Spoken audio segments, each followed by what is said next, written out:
Un arī šogad mēs tiekamies atpūtas kompleksā Lauras, lai kopā ar mīļiem un tuviem cilvēkiem baudītu garšīgu un autentisku Āzijas virtuvi Bauskas mājas kafejnīcas dienu ietvaros. Mājas kafejnīcas dienas nav iedomājams bez kraukšķīgajām garnelēm tempūrā.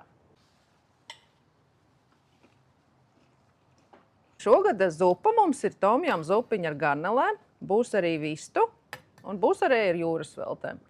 Jo arī pagājušā gadā viesi ļoti to iemīļoja un visi atcerās ar sajūsmu. Otrajā ēdienā mums ir tradicionālās japāņu nūdeles, udon ar lielopu gaļu.